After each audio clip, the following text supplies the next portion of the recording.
Hello hello hello চন্দননগরে ঠাকুর দেখার এটা হলো পার্ট 3। মানে কোনটা ছেড়ে কোনটা দেখাবো তোমাদের।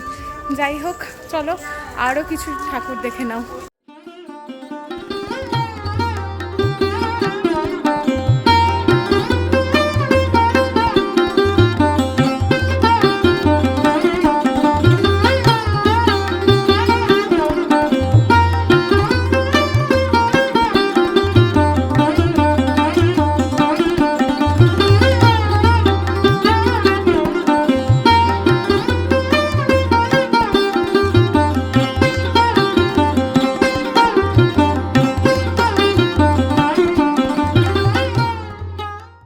যখন বেরিয়েছিলাম তখন তো ফাঁকা ফাঁকা ছিল, একটু মেঘলাও ছিল, ঝিপঝিপ করে বৃষ্টি হচ্ছিল, ফাঁকায় ফাঁকায় তো ঠাকুর দেখে নিয়েছি।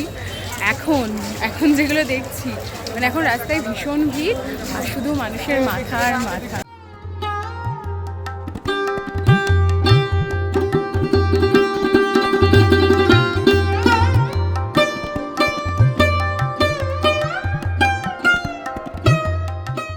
ঠাকুর দেখে বাড়ি এসেছি, তাও বেশ কিছুক্ষণ হয়ে গেছে, এই ফ্রেশ ট্রেশও হয়ে গেছি। এবার যে বিষয়, বাড়ি আসার পর এক পশলা বৃষ্টিও হয়ে গেল। ঠিক আমরা বাড়িতে ঢুকলাম তার 15-20 মিনিট পরে। আমি যেটুকু বুঝলাম, চন্দননগরে ঠাকুর এর আগে আমি একবার দেখেছি। আমার ইউটিউব চ্যানেলের প্রথম ভিডিও হচ্ছে একটা মিনি ব্লগ ছিল চন্দননগরের ঠাকুর দেখা। আমি যেটুকু বুঝলাম, চন্দননগরে ঠাকুর দেখতে গেলে দম থাকা চাই, কারণ প্রচুর হাঁটতে হবে, প্রচুর হাঁটতে হবে।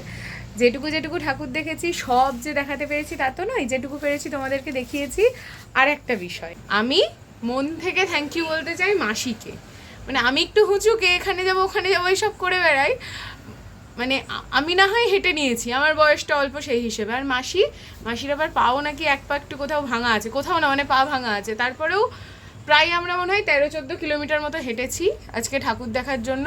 আর আমি মানে মাসি আমাকে থেকে যে তুই আয় আমি তোকে নিয়ে যাবো, এরকম একটা বিষয়। তো সত্যি সত্যি মাসি থ্যাংক ইউ। আমিও তোমাকে থ্যাংক ইউ। সত্যি সত্যি মাসি না থাকলে আমার আর হতো না।